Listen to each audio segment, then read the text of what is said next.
let us talk about RPGs and why campaigns and dungeon masters who bring players along to their story bother me. So for context on why I kind of wanted to make this kind of video essay rant is because I've been listening to a lot of podcasts and digital D&D media and role-playing games and such due to the dreaded CV, whatever we're going to call it. We are not able to meet for our Tarcadia Rising groups, and so I've been itching to play, and I've been preparing for the next campaign setting, and that has resulted in me wanting to play even more, and then trying to find a way to get that fixed. So I've been listening to Critical Role, I've been listening to Adventure Zone, I've been trying to find, other smaller streams and stuff, and kind of watching how other players Dungeon Master, and I've been coming across an issue more and more frequently with some forms of storytelling. And this has been something that I've experienced myself a couple of times as well as a player, and that is when you are welcomed into the atmosphere of someone's campaign and story, but are not allowed to play. And what I mean by that is playing your character and playing your kind of way is hindered by the fact that you're cut off at every direction because the Dungeon Master has a story they want to tell. And I'll start with a campaign that I was in where I first really experienced this problem and kind of committed myself to not wanting that for my campaigns. We won't name names, we won't do anything like that. I think I've talked about it previously in a old Tales of the Tavern Keeper video, which, when this is all over and my house is cleaner, I'll definitely kind of go back to that format. But for those who don't know this, and that's pretty much everyone, I was in a campaign hosted by a fairly decisive person I used to work with. She kind of showed her colors as a person later on the more I worked with her, but the thing was, when she first started working at the company I was working with, she invited a bunch of people to play Dungeons & Dragons, and she's never DM'd before, and she asked me to kind of sit in at the table and kind of help her become a better DM, kind of give her advice, kind of keep her on the rule set, and yada yada yada. So I was like, yeah, I can do that. I'll play a character that I've done before. It's not going to be very broken. It's just kind of a fun archetype that I like to play, where in Pathfinder, I think we were playing Pathfinder, actually, but she thought we were playing with Dungeons & Dragons rule sets and stuff. But we were playing Pathfinder. And in the extended race advanced race guide, there is a race called the Samsarans. And they have the Time Lord ability to resurrect themselves. And I've always found that to be fascinating and a fun way to kind of keep a character in the game if I ever wanted to switch out or if I'm not liking the character. So what I kind of did was I created a Magus, which was a kind of melee spellcaster who used swords and stuff and cast spells using touch attacks on the weapon. And built him to be kind of like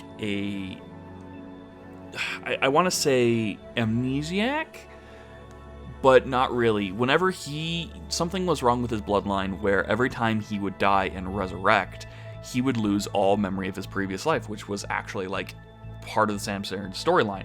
So how I'd combat it I would always have him take notes every day of his life. So if in the eventuality that he would die, he would just pop back up as, new class, a new race, or not a new race, but like a new kind of like subtype, or reforge the character, or go down a couple levels. There was a fun couple of ways to handle his death if that ever happened, which it did. So I started playing in this campaign, and the reason why I bring up the character trait was it didn't fit with her story. She didn't plan for having any advanced races in her story. She was looking for the traditional fantasy triad of elves, dwarves, and humans in her story. Maybe a little bit of, orcs and stuff like that, but as an antagonist. She wasn't expecting to have such a kind of flavorful, off-the-cuff kind of character like that. And so she didn't know how to respond to it. And we also had someone who was playing essentially a centaur as well, a centaur druid.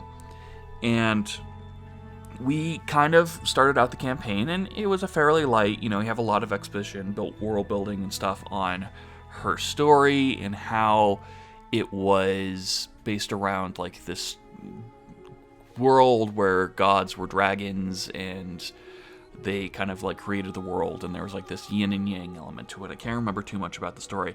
Funny enough, considering that she spent most of the campaign having her NPCs talk to each other while we stood there like dinguses. So yeah, that was kind of the pushing force in where we kind of noticed that something was a little strange about this. And so we were polite, we worked with her, and we had nothing better to do. We wanted to play Dungeons & Dragons.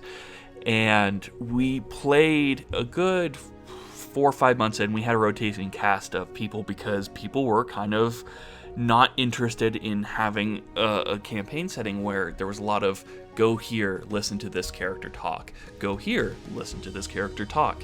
Have 2 characters talk to each other. And it all kind of came to a head when I got annoyed by how we were being led along, and no matter what kind of I wanted to do in a town led me to getting kind of like shunned from the table for a while, because I'd be like, well, I want to go talk to an apothecary. I want to try to get some like reagents for some spells. And I got like shoehorned out of the conversation for like 2 hours because I decided to do that when she wanted to dump plot on us. And I was like, all right, how do I kind of get around this to kind of teach a lesson about being a very forceful storyteller to people at the table? And my window of opportunity came along when we were at a site of ruins and we had to give a sacrifice of blood to continue the story. Well, being a Samsaran, we also have the ability to heal. So I already saw where this was going, and my character was just like, oh, I've seen this before in my notes. And I cut my hand open, put my blood into a little, like, kind of like, I don't want to say alcove, this like little like bowl, like half circle bowl on the wall, and I just smear my blood on it. And voila, I unlocked a free wish at the table. And what she intended us to do was have us use the wish to progress the story. Well, I've seen this scenario on my own tables. I've heard this scenario in very, very many tales. And the most common thing you wish for in situations like that are things that will break the campaign. And you know where this is going. I asked for a deck of many things. Now, my plan with the deck of many things was to use it only in storytelling purposes to kind of add a little bit of flavor to my character. Use them once or twice here or there, not use it very often. Well, the first time I used the deck, I was in a city and I wanted to force someone to draw from it. So I went up and I'm like, I want to find a homeless man. And I want to pull out 5 pieces of gold. I'm like, hello, sir. I want to run an experiment. I heard that these are magical tarot cards, and I would like you to draw from one to see what would happen. Now, I'll give you this money, and anything that happens with this, positive or negative, I want you to be aware of, but if it's positive, you get to keep everything. And she didn't like that. And I was like, well, my character is a researcher. My character is someone who is always trying to learn more, and this would be a way to do it. He's being upfront about it. He wants to continue to expand his knowledge on this mythical deck of many things, and he's not lying. He's not tricking the person. He's outright paying them to do it. And in the rulebook, and kind of she finally reluctantly allowed it, allowed me to let the man draw 1 card. And the man died. Now, oops is an understatement, trying to prove a point on, on what I was trying to do, but I killed an innocent homeless man in a font of knowledge. My character was a chaotic good character, meaning that in the end of the day, he's always trying to do good, but he may have strange ways of doing it. And she's like, well, your character just killed someone. I'm like, yeah, I get that. I can see myself role-playing, slowly turning evil because of the deck and abusing its power over time. She's like, no.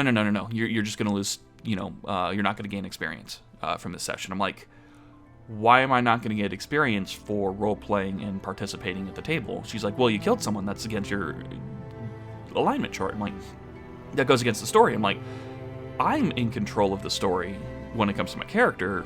My character is acting in the story, and I have full control over what my character does.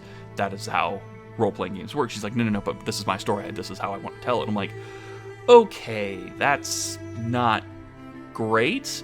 So we had a week between sessions, and I sat down with one of the coworkers at the table, and I'm like, I want out. And she agreed. She's like, yeah, I also want out of this campaign. How do we get out of this with still saving face in the campaign? And I was like, well, let's see what happens. The next time I get into any bit of trouble, I'm just going to spam the deck of many things. And I can kind of prove a point that it's like, all right, we're getting past the point of us having fun, so I'm going to make my own fun. Didn't take long. Literally the next session, we entered a dungeon. And I remember this very clearly because of how frustrating the situation was. I was asked to go through this magical teleporter into a dark room and pull a lever. When I went into this room, it was dark, I couldn't see. Samsarans don't have low light. My character didn't have any fire lighting spells. He had a lot of frost and necrotic damage, I believe. He was using a lot of kind of like darker stuff, going towards my character story of going darker because of the deck of many things. And the water started to rise. So it's like, ooh, I'm going to use Ray of Frost, my cantrip, to freeze the water. Doesn't work. There's now a sheet of ice blocking me from pulling the lever again. So my character starts to panic, role-playing the character. I could have metagamed and just teleported out and everything would have been fine. But I decided to have my character panic and start spraying more spells everywhere, and everybody else in the party couldn't come and help me. So essentially it's me in this death chamber. So I'm like, well, better time than ever. Yu-Gi-Oh! Heart of the Cards. I draw 3 from the deck of many things. The cards I got were gems, a level up, and an item that should help you from your current predicaments. Now, this could be anything from a Cloak of the Ray, which lets you breathe underwater, to being an item that will teleport me out of the situation, an item that will see me in the dark, let me use any trick. There's a plethora of ways that you could have handled a situation like this, where I could have gotten out of the situation and kind of been a little bit stronger from it because of the deck of many things. Well, what did I get? I got a Spear of Strength, which she said would let me hold my breath slightly longer. Yes. That was an intentionally long pause. So, what am I supposed to do in this situation as the water is getting higher and higher and higher? Well, I have learned that she wants my character dead. She does not want to have me continue having this kind of power. She doesn't want to plan around me being a chaotic element in the story she wants to tell. So I decided to draw 7. And what I got was another level up. I got more gems. I got 3 I think it's like you gain a servant in a castle in the faraway land. Then I lost all of my intelligence. And finally, the one card that could truly kill my character. Having my soul ripped out of my body and put into purgatory for all known time. And so my character was killed permanently, not even able to resurrect, in drowning in water, covered in jewels and magical items that didn't help me in the slightest. So the rest of the party comes into the room, and they see my bloated corpse covered in jewels and everything, and she says, and everything's gone now. Everything just magically fades away because your character's dead. I'm like, okay, that's also weird that my party doesn't also get to benefit from that scene. And so I kind of ripped up my character, as I usually do whenever a character is KO'd. I'm just like, all right, we're done. Let's, thanks for the game. And I get sidebarred later, and she goes, well, we're going to make another character for you, and we're going to make it different. We don't want to have a character like that. We want someone who fits the alignment of the party. And this, I'm like, no, I'm sorry. I'm not going to play again because I don't feel that my character really got to be a character and play in your story. So that is how I killed myself out of a campaign. And it's the first real example of what I kind of hate to see in campaigns, going back to why I told the story. There are a lot of people that think that their story comes before the players at the table. And in some cases that works. Some newer players want to just hear a story and have kind of some small alterations to it, kind of thinking of it like Mass Effect or some other role-playing games where in the end you're in a straight line, but you may be able to deviate to change the course of how things occur. Sometimes characters die, sometimes characters live. There might be some large examples down the road, but at the end of the day, you have a beginning, you have a medium, and you have an end. Not a medium, a middle. You have a beginning, a middle, and an end, not a medium. You just get to the medium and be like, here we are, we're at medium temperature, this is the story. No, so I have tried not to do this in the last couple of campaigns that I've created myself, where if someone wants to do something, I don't want to say, well, I don't have anything planned for that. I try to improvise and find a way to make that happen. In some scenarios, we've had people go to the post office and mail a magical item that they can use to track to find a certain location in a city. Brilliant. We role-played that out. I created a postmaster character. I made him wait in line. I made him fill out, forms. I role-played the interaction and rewarded him for going outside of the box with an experience that we still talk about. I try to bend over backwards to make sure that I give an experience in that way. Now, I don't try to punish people who are chaotically trying to railroad the campaign either. I just try to find a way to punish them story-wise. You do something bad actions occur, bad consequences are a result of it. And that is where I've built Tarcadia Rising, the D&D campaign, or the Pathfinder 2nd Edition campaign that we have on this channel, is that I only plan 1 or 2 sessions ahead, and if something happens between those 2 sessions, as far as where the characters go, where the roleplay goes, I adjust to make it interesting. Now, sometimes that can make for a less optimal listening experience, but it is a more realistic encapsulation of what a role-playing game should be, in my opinion, where the players get to dictate the story. And I've told them several times, at any point, if the story isn't interesting, or if the situation isn't interesting at all, and you all agree that you don't want to do it anymore, if the characters suck, or if you're in a situation where you can't really find any joy, or if there's not a good situation, and I'm just blabbering on for a long time, your character has all the right to say, I'm out. Clap their hands, dust themselves off, and just leave. Because in a real situation like that, if your character is justified to being like, there's no reason for me to be here anymore, they can do that, and I will rewrite the entire campaign to do so. I have no problems with that whatsoever. And I've seen this come up more and more with some of the stuff that I'm watching digitally or listening to. The Adventure Zone actually caused me to make this video because of how their current storyline is going. Now, disclaimer, I'm not totally caught up. I am kind of just entering their newest story arc called Graduation, and without any spoilers, I feel that compared to some of their other works and their other one-shot campaigns and their long storylines, this one feels the most heavy-handed towards that. I want a story, I want to tell the story, and we're going to have you be part of that story in small ways. And there is a conversation that happens pretty early on that really kind of took me out of it. I was actually driving my car and I stopped playing the thing. I'm like, I can't do this anymore.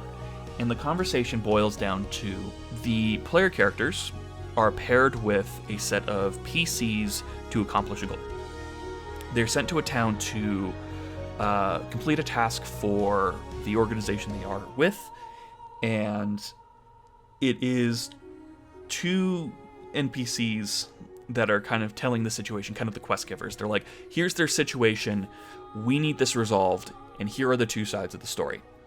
Now, those 2 quest givers are also talking to the 3 NPC fellow adventurers that are companioning the main player characters at the table, and they're having conversations with these other NPCs, and they're kind of guiding the decisions of the player at the table.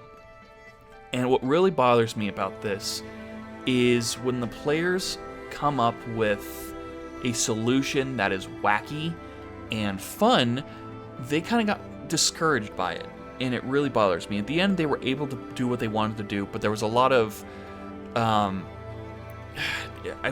there was a lot of muddling that happened between the actions that they wanted to take, and there was a lot of NPCs in between the start of the how they wanted to resolve the conflict and how it ended. And if you have watched the Adventure Zone, this is the first real heroes and villains kind of outing that they go on. And if you've listened to that, you can have your own opinions on it. I totally understand. But as a dungeon master, it constantly bothered me that I could just see a lot of heavy-handed pushing away from certain aspects to keep them on track of the story that wanted to be told. And I get it, totally fair. It's what the vision of the Dungeon Master is, but it's just not the style that I enjoy playing, and it is kind of contradictory to how they've ran their show in previous storylines. So that was what I kind of got across as like, I can't do this. And if I was a player at that, I would feel frustrated that it's like, I had this great idea. This sounded like a goofy situation. It fit the kind of storylines that we're going with. There's a lot of goofy things going on. And now we are being kind of discouraged from doing this resolution. Now, if they went up, tried to do this situation, and they didn't roll well, and it didn't work out for them to do it, that's one thing. It's like they tried and failed. And then they can go back on path. But they succeeded, and they were still discouraged. And that's where I kind of had to stop. I'm probably going to go back and listen up to the current stuff because I hear it gets better. But right now, I'm kind of in the thing where I'm like, it's disappointing. There's a lot of good that can happen from letting people do what they want, but if your NPCs outnumber the player characters and the NPCs have more lines of dialogue than the characters, there's a problem. So that's where I've kind of gotten my inspiration for this video, and I've talked for almost 20 minutes now about how this is the case, and there are ways to work. There are ways to improve, and if you have a story you want to tell, there are ways to get there. And with what I'm working on is this little side story that we're going to be playing once all of this CV stuff is gone, is I told the players, here is the setup for this campaign. We are going to end with this. How we get there, it is up to you, but I want you to know full well that this is where the story is going to end, so we can lead into the next major part of the storyline with this tying into your other characters' group. And so they all agreed, and they gave feedback, and we worked to make sure that everything that we did fit into it. We're still going to have interesting characters. They know where it's going to lead.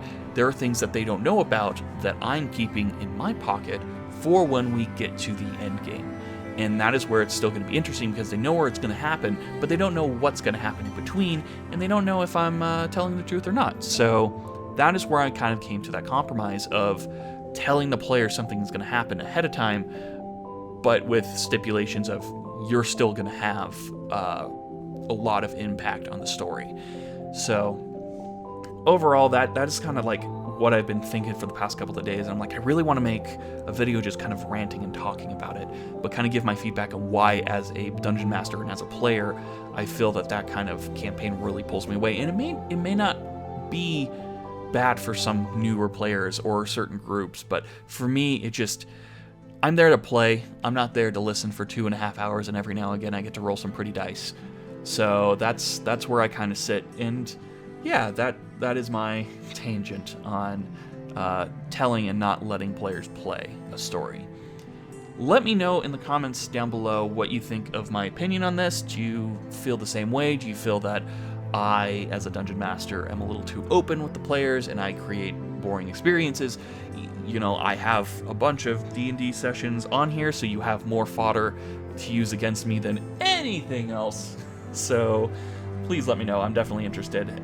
And please let me know if you have any topics that you would like me to talk about, or any suggestions, or kind of like situations you want some added advice to. I definitely want to expand this to being a conversation and not just me looking at a wall as I talk into a microphone for 25 minutes at this point. So let me know in the comments down below, and share if you feel that these are fun, interesting little listens. I want some feedback on this kind of intermittent video series I've been working on to pass the time while I set up the next D&D adventure I keep saying D&D, I mean just role-playing in general. D&D is just what my group calls any sort of role-playing at the table, so I apologize if that is very obnoxious, because it's annoying me, and I have to edit out some of those, so...